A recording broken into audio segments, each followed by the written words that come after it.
Ever catch yourself thinking, "Ugh, sales. That's not for me." Hmm. Well, get ready for a perspective shift. Okay. Today's deep dive is all about the art of selling Right. and how understanding it can help you in surprising ways, even if you never plan on closing a deal in your life. Interesting. So, like, how? Well, to unpack this, we dove deep into conversations with sales masters, Alfonso Bastida and Christian Helmet. Okay. Their insights really flipped the script for me. They argue that we're all in sales, whether we realize it or not. Absolutely. And what's fascinating is how sales is often painted as this separate skill set, when in reality, it's woven into the fabric of our everyday interactions. Hmm. Think about it. Convincing your toddler to eat their veggies, Yeah, negotiating a deadline with your boss, even persuading your friends to try that new restaurant. It's all course. rooted in sales principles. Totally. And one of their most compelling points is that effective selling isn't about pushing a product. Right? It's about genuinely understanding Yeah. and addressing the other person's needs. Yeah. Okay, but how do you actually do that? Like in Yeah. a real sales situation, how do you move beyond the pitch Yeah. and really connect with what the other person is looking for? They gave a great example about asking questions like, what's your biggest frustration with whatever area your product addresses right now? Or if you could wave a magic wand and change one thing about some related challenge, what would it be? Hmm. These questions, they cut through the noise and get to the heart of what truly matters to the potential customer. It's like you're almost acting as a consultant, uncovering their pain points so you can present a solution that genuinely resonates.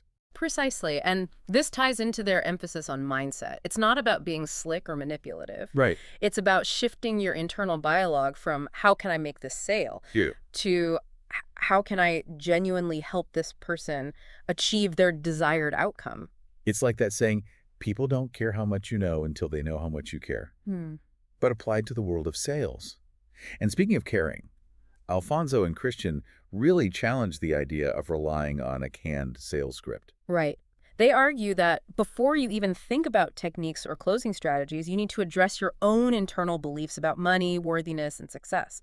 Because if you don't believe in your product or your own value, no script in the world can mask that. It's like trying to bake a cake with expired ingredients. Mhm. You can follow the recipe perfectly, but the result just won't be there, Exactly. And those limiting beliefs can manifest as self-sabotaging behavior, like not asking for the sale or undervaluing your services. which brings us to a classic sales hurdle, Yeah. handling objections. We've all been there, right? Yeah. You think you're about to close the deal, and then bam, they hit you with the "lo tengo que hablar con." Oh, the dreaded, I need to talk to my partner or accountant. Dog that delay tactic. It's a classic for a reason. It is. But instead of panicking or getting defensive, Alfonso and Christian offer a surprisingly effective approach. Mhm.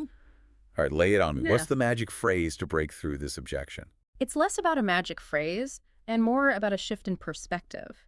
They suggest acknowledging the need for consultation after all. It's often a legitimate concern. But instead of letting the conversation stall, they recommend following up with a targeted question. Like, if your partner were here, what questions do you think they would be asking? Ooh, I see where you're going with this. Yeah. It shows respect for their need to consult while also subtly guiding the conversation forward. Exactly. And by anticipating those potential questions, you're essentially preemptively addressing their partner's concerns. It's a subtle but powerful way to maintain control of the conversation without seeming pushy. I love it. It's like you're saying, hey, I get it. Two heads are better than one, so let's think this through together. Exactly. And this collaborative approach aligns perfectly with another one of their key insights. The less you talk, the less you sell. Now, that sounds completely counterintuitive. In the Right. world of sales, isn't more talking, well, more persuasive? It might seem that way, but Alfonso and Christian, they argue that real persuasion lies in active listening. Hmm. They say that by asking targeted questions, you uncover the other person's true motivations and pain points, making them feel heard and understood. And that, they argue, is the foundation of any successful sale. Okay, that makes sense.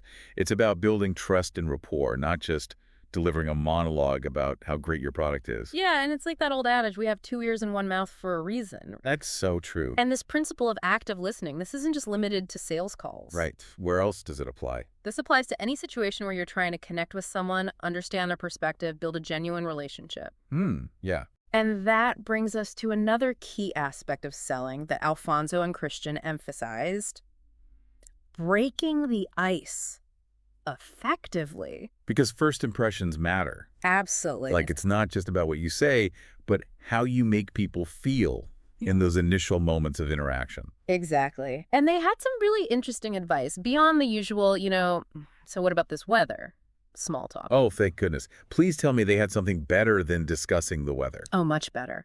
They talked about the importance of finding these little nuggets of common ground, Okay. even when you have very limited information about someone. Hmm. Maybe you notice a book in their background during a Zoom call or a shared connection you see on LinkedIn. Oh, I see, I see. You know? So it's about being observant and using those details as springboards Yeah. for genuine conversation. I was- Like that, what is it, 6 degrees of separation idea, finding that one point of connection, it can make someone feel like they're on common ground with you. Exactly. And that feeling of connection, it can make all the difference. And sometimes, even with the best connection, you still hear that dreaded word. Ha! Ugh, rejection. It's part of life, Is. but never fun, especially when you've poured your heart into a pitch or a proposal, It's definitely a skill to master. for sure. And Alfonso and Christian had a really interesting take on it. Okay. They talked about how no doesn't always mean never.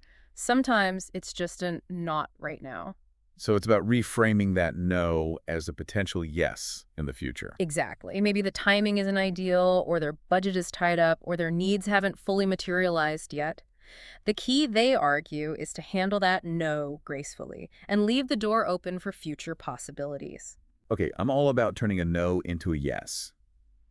But how do you actually do that? Well, they recommend a few key strategies. So first, express sincere gratitude for their time and consideration. Right. Then, reiterate the value you offer, how you can help them achieve their goals. And finally, and this is key, suggest a concrete next step, even if it's just a follow-up call in a few months. Oh, so instead of seeing it as a dead end, you're treating it as a pause in the conversation.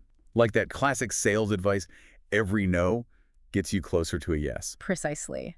But even when you get that yes, the negotiation isn't necessarily over, especially when it comes to pricing. This is where their insights on the price and be silent technique really intrigued me. Oh, yes. I was fascinated by this one, too. I've heard that advice before, Yeah. but I've never fully understood the psychology behind it. When is it the right approach, and why does it work? So they explained that the silence after stating the price, it's crucial. Really? It creates this psychological space for the other person to process the information and weigh it against the value you've presented. It's like that moment in a negotiation where the air gets thick with anticipation. Yeah. Whoever speaks first often reveals their hand, Yeah, or in this case, their willingness to budge. exactly. It also subtly shifts the power dynamic, placing the onus on them to respond. However, they also caution that this technique isn't always appropriate. Oh, okay. It depends on, the personality you're dealing with, the overall tone of the negotiation. So reading the room is key. Yes. Sometimes a more collaborative approach might be more effective, like explaining your pricing rationale and inviting their input. Absolutely. It's about being adaptable, understanding that a successful negotiation, just like a successful sale, is rarely a one-size-fits-all process. And speaking of adapting, Alfonso and Christian also touched on how the sales landscape itself is changing, especially when it comes to the roles of closers and setters. Oh, yes. They made a distinction between those two roles. Yeah. To be honest, I wasn't entirely familiar with these terms. Could you refresh my memory? Of course. So traditionally, closers, they were seen as these aggressive deal makers, Okay. the ones who swooped in at the end of the sales process to seal the deal. Setters, on the other hand, they focused on building rapport, identifying potential clients, setting up meetings for the closers. Okay, got it. So closers were all about closing the deal, and setters were about, setting the stage. Exactly. But as Alfonso and Christian pointed out, those lines are becoming increasingly blurred in today's sales environment. Oh, interesting. Many salespeople are now expected to excel at both. It's like being a sales multi-hyphenate. You need to be able to build rapport, identify needs, and close the deal, all while adapting to the constantly evolving demands of market. Precisely. And it makes sense when you think about it. A successful sale, it's rarely a linear process. It's more like this intricate dance that requires agility, empathy, and a deep understanding of human psychology. And speaking of psychology, I was particularly fascinated by their insights on in-person negotiations, especially the subtle ways we communicate, beyond just the words we use. Yes. They delved into these often overlooked elements of nonverbal communication, like body language, room setup, even the shape of the table. Really? They argued that these factors can subtly influence the power dynamics and the outcome of a negotiation. It's like that feeling when you walk into a meeting room and you just kind of instinctively know you've got the upper hand. Yeah. Or conversely, when the seating arrangement just feels off. Exactly. And they gave a fascinating example of how sitting directly across from someone at a rectangular table, Uh, it can create this more adversarial dynamic, mm. whereas positioning yourself beside them can foster a sense of collaboration. So it's almost like you're sending subtle cues with your seating choice. Hmm. Instead of it being me versus you, Right. it's more like we're in this together. Precisely. They even went so far as to touch on morphopsychology, which I have to admit piqued my curiosity. Me too. It sounds like something out of like a Sherlock Holmes novel. The idea that you can analyze someone's facial features I know. to gain insights into their personality and decision-making style. It's a fascinating concept. And while Alfonso and Christian, they didn't delve too deep into it, Okay. they did suggest that even a basic understanding of morphopsychology Hmm. could give you an edge in a negotiation by helping you tailor your approach to the individual you're dealing with. It's like having a secret decoder ring for human behavior. Right. But with all these techniques and strategies, it's important to remember what they emphasize throughout our whole deep dive. It's not about manipulation. It's about connection. Absolutely. It's about building bridges of understanding, not walls of resistance. Right. And they believe that by mastering these principles, you're not just becoming a better salesperson. Right. You're becoming a more effective communicator, more influential person Right. overall. Yeah. It's about recognizing that we're all selling something, whether it's an idea, a vision, or even just our own perspective. Yeah. And that by honing those skills, we can navigate the world with more confidence, clarity, and, yes, even a little bit of persuasive flair. Couldn't have said it better myself. And as we wrap up this deep dive into the art of selling, I think the biggest takeaway is this. It's not about tricks or gimmicks. It's about understanding the subtle dance of human interaction and using that knowledge to create win-win outcomes. It's about approaching every interaction, whether it's a business deal or a conversation with a loved one, with authenticity, with empathy, and a genuine desire to connect. So, as Alfonso and Christian reminded us, even if you think sales, not for me, you're probably already doing it every single day. We all are. And who knows, maybe this deep dive has inspired you to take your persuasive powers to the next level. There you go. And if you're feeling really adventurous, why not take them up on their challenge? Do a little research into morphopsychology. See what you think. It just might give you a whole new perspective on the faces we encounter every day. Until next time, happy persuading.